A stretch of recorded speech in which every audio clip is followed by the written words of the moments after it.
Hello बच्चों, let's straight the question which of the following physical quantities has neither units nor dimension. हमें बताना है कि इनमें से कौन से फिजिकल क्वांटिटी के ना तो यूनिट्स होते हैं ना ही डायमेंशन होते हैं। अब देखो, फर्स्ट में दे रखा है रिलेटिव वेलोसिटी। रिलेटिव वेलोसिटी क्या हो जाती है? Velocity of one with respect to another. मान लो हमारे पास दो कार हैं, ये वेलोसिटी v1 के साथ जा रही है और दूसरी कार हमारी वेलोसिटी v2 के साथ जा रही है।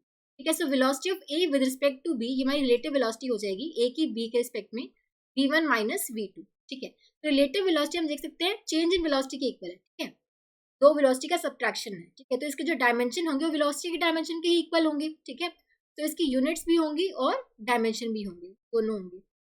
तो फर्स्ट तो हमारा इनकरेक्ट हो गया, इसके यूनिट्स भी है और डायमेंशन भी है। उसके बाद रिलेटिव डेंसिटी। रिलेटिव डेंसिटी हम कैसे डिफाइन करते हैं?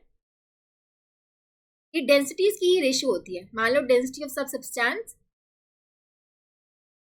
किसी सब्सटेंस की रिलेटिव डेंसिटी निकालनी होती है, density of that substance divide by density with some reference. कोई रेफरेंस के रिस्पेक्ट में हम निकालते हैं डेंसिटी, तो density of the reference medium. ठीक है, जिस रेफरेंस की हम ले रहे हैं, मान लो वाटर ले रहे हैं, तो वाटर के रिस्पेक्ट में सब्सटेंस की रिलेटिव डेंसिटी ही हो जाएगी। ठीक है, तो डेंसिटी की ही रेशियो है। ठीक है, इसकी जो यूनिट्स होंगे ml-3, इसके भी यही होंगे ml-3। ठीक है, तो इसकी जो डायमेंशन आएंगे वो नो डायमेंशन है, कुछ भी डायमेंशन नहीं आएंगे इसके। ठीक है, सो नो डायमेंशन, बिकॉज दोनों कैंसिल आउट हो जाएंगे और इसके यूनिट्स भी नहीं होंगे, नो यूनिट्स। ठीक है, हमें बताना था कि इसके यूनिट्स भी नहीं होंगे, किसके डायमेंशन भी नहीं होंगे। ठीक है, तो second will be the correct answer. इसके ना तो यूनिट्स है ना डायमेंशन है। उसके बाद एंगल देखो, एंगल की यूनिट्स तो होती है रेडियन, बट इसके डायमेंशन नहीं आते, नो डायमेंशन।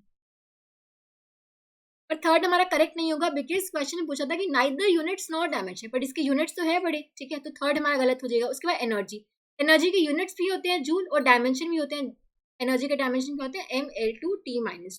ठीक है, एनर्जी की यूनिट्स भी होते हैं, डायमेंशन भी होते हैं, तो ये भी गलत हो गया। So correct option will be option 2। Option 2 will be the correct answer. I hope आप सबको समझ आया होगा। Thank you so much.